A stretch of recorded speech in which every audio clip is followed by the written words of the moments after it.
사랑하는 은혜와 진리 장로교회 교우 여러분, 어젯밤도 평안하셨습니까? 오늘도 십자가 구속의 은혜를 받은 자로서 하지 말아야 할 일은 하지 않고 해야 할 일, 할 수 있는 일을 함으로써 하나님께 쓰임받는 저와 여러분이 되시기를 주님의 이름으로 축원합니다. 오늘 새벽에 만나 본문은 마태복음 26장 1절에서 16절입니다. 마태복음 26장 1절에서 16절을 제가 읽어드리겠습니다. 예수께서 이 말씀을 다 마치시고 제자들에게 이르시되 너희가 아는 바와 같이 이틀이 지나면 유월절이라 인자가 십자가에 못 박히기 위하여 팔리리라 하시더라. 그때 대제사장들과 백성의 장로들이 가야바라 하는 대제사장의 관정에 모여 예수를 흉계로 잡아 죽이려고 의논하되 말하기를 밀란이 날까 하노니 명절에는 하지 말자 하더라.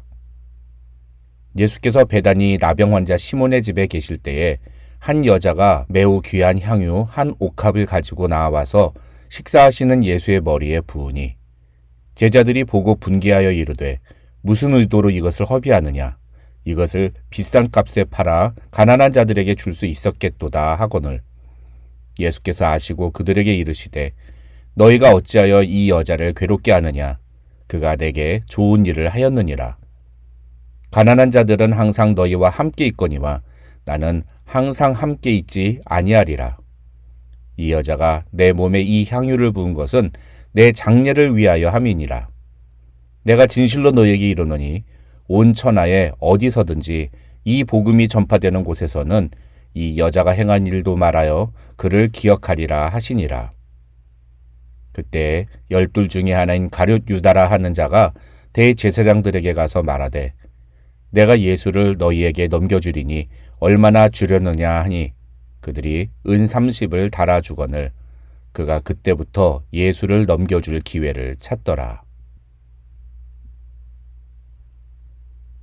오늘부터 다루게 될 마태복음 26, 27, 28장은 기독교의 핵심인 복음의 실제 사건을 우리에게 소개합니다.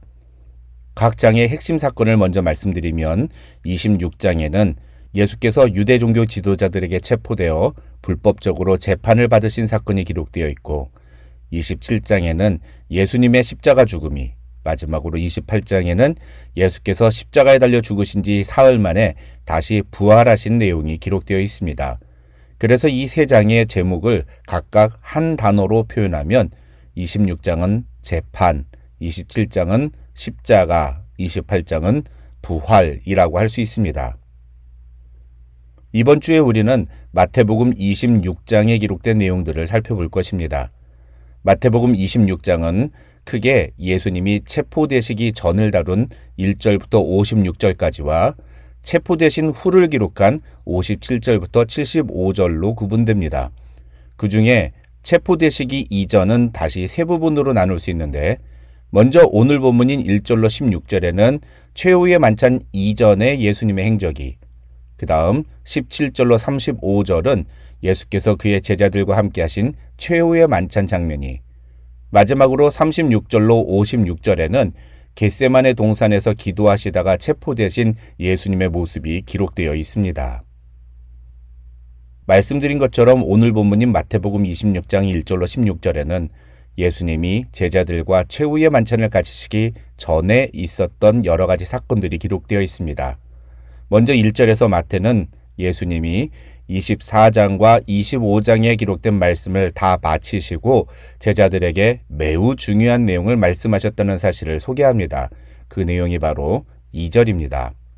2절을 보면 예수님은 제자들에게 너희가 아는 바와 같이 이틀이 지나면 유월절이라 인자가 십자가에 못 박히기 위하여 팔리리라고 말씀하십니다.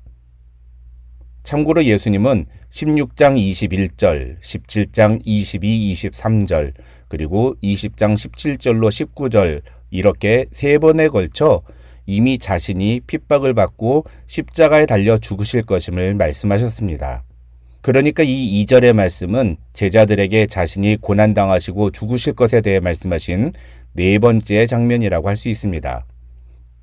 그런데 여러분, 너무 이상하지 않습니까? 예수님이 이렇게 똑같은 내용을 4번이나 반복해서 말씀하시는데 제자들은 왜 아무 반응도 하지 않는 걸까요? 예를 들어서 16장 21절에서 처음 이 말씀을 하셨을 때는 베드로가 예수님을 붙잡고 그럴 수 없다고 항변했다가 예수님께로부터 사탄아 내 뒤로 물러가라 하고 책망을 들었습니다. 또 17장 22절과 23절에서 말씀하셨을 때는 제자들이 그 말씀을 듣고 매우 근심했다고 마태는 기록했습니다. 반면에 세 번째인 20장에서는 그 말씀을 듣고 난 후에 오히려 세베대의 두 아들의 어머니가 예수님을 찾아와서 자기 두 아들을 높은 자리에 앉혀달라고 청탁하는 내용이 나옵니다. 그리고 오늘 본문인 4번째 장면에서는 제자들이 아예 어떤 반응도 보이지 않습니다. 학자들은 제자들의 이러한 무반응은 그들이 예수님의 말씀의 의미를 제대로 이해하지 못한 증거라고 설명합니다.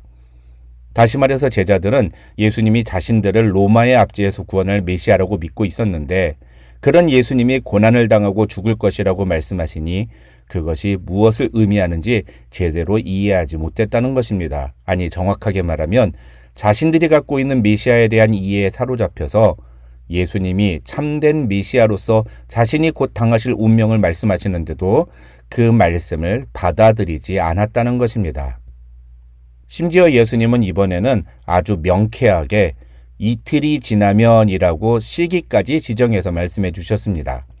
그렇다면 그런 예수님의 말씀을 듣고 뭔가 이상한 낌새를 느끼고 최소한 예수님께 그러면 우리가 어떻게 무엇을 준비해야 합니까? 이런 질문이라도 던져야 하는 거 아닙니까? 그런데 제자들은 전혀 그런 반응도 보이지 않았다는 겁니다. 우리가 오늘 본문에서 이렇게 예수님의 말씀에 아무 반응도 하지 않는, 아무 깨달음도, 아무 느낌도 없는 제자들의 모습에 주목해야 하는 것은 사실 오늘 본문을 비롯하여 마태복음 26장에 기록된 모든 내용이 바로 예수님이 십자가에 못 박히시기 위해 유대 종교 지도자들에게 체포되는 과정을 소개하고 있기 때문입니다. 그 중에 오늘과 내일 그리고 모레로 이어지는 1절로 56절에서 우리는 자신의 죽으심에 대해 말씀하시는 예수님과 그런 예수님의 말씀에 반응하는 제자들의 모습을 반복적으로 살펴보게 될 것입니다. 그렇다면 이제 오늘 본문에 기록된 나머지 장면들은 어떤 의미가 있는 것인지에 대해 살펴보겠습니다. 3절부터 16절에 기록된 내용들은 크게 세 부분으로 나눌 수 있습니다. 첫째는 예수님이 제자들에게 자신이 이틀 뒤에 십자가에 못 박히기 위해 팔릴 것임을 말씀하시던 바로 그때에 비로소 대제사장들과 백성의 장로들이 예수님을 속임수로 잡아 죽일 계획을 의논하기 시작했다는 내용이 기록된 3절로 5절입니다. 이 장면에서 우리가 주목해야 하는 것은 두 가지입니다.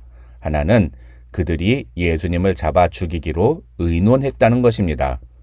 여기서 의논하다라는 단어는 단순히 생각을 나누는 정도가 아니라 그것을 거의 결정했다는 뜻으로 이해가 가능하다고 학자들은 설명합니다. 그러니까 이 4절의 장면은 단순히 계획을 세운 것이 아니라 이번에는 예수님을 반드시 죽이자고 마음을 모았다는 것입니다. 다른 하나는 그런데 그 계획을 명절에는 하지 말자고 결정했다는 것입니다. 왜냐하면 예수님을 명절 기간 중에 잡아서 죽이면 밀란이 일어날지 모른다고 생각했기 때문입니다. 다시 말해서 이들은 하나님의 아들이신 예수님, 아니 적어도 이스라엘을 로마의 압제에서 구원할 메시아이신 예수님에 대해서는 두려워하지 않았지만 예수님에 대해 기대감을 갖고 있었던 당시 예루살렘 백성들이 일으킬 폭동은 두려워했다는 것입니다.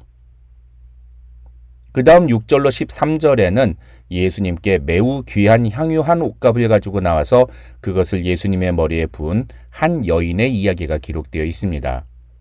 이 이야기에서 우리가 주목해야 하는 것은 이 여인이 예수님의 머리에 매우 귀한 향유 한 옥합을 부은 행위를 예수께서 이 여자가 내 장례를 위하여 이런 행동을 한 것이라고 말씀하셨다는 것입니다. 그러면서 예수님은 내가 진실로 너에게 이르노니 온 천하에 어디서든지 이 복음이 전파되는 곳에서는 이 여자가 행한 일도 말하여 그를 기억하리라고까지 말씀하셨습니다. 학자들은 이 여인의 행위는 단순히 예수님이 좋아서 하는 행동이 아니라 예수님의 고난과 죽으심을 준비하는 상징적인 행위로서 예수님의 십자가 죽으심과 부활에 대해 성도가 보여야 할 합당한 반응이 무엇인지를 보여주는 것이며, 이것은 앞서 우리가 2절에서 살펴본 제자들의 반응과 대비되는 내용이라고 설명합니다. 실제로 이 장면에서도 제자들은 이 여인의 행동을 보고 분개하며 무슨 의도로 이렇게 값비싼 향유를 낭비하느냐고 불만을 터뜨립니다. 제자들은 이 향유를 살 수 있는 돈이면 가난한 자들에게 더 의미 있는 일을 할 수 있을 것이라고 말하는데, 이러한 제자들의 시각은 매우 합리적이고 상식적이며 도덕적인 관점이라고 할 수 있습니다.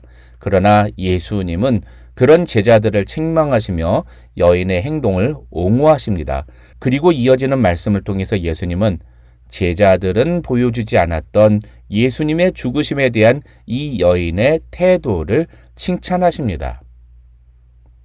마지막으로 14절로 16절에는 가룟 유다가 예수님을 은 30에 대제사장들에게 팔기로 약속하는 장면이 기록되어 있습니다. 그런데 여러분, 오늘 본문 전체적인 흐름 속에서 보면 이 14절로 16절은 어떤 말씀과 연결이 됩니까?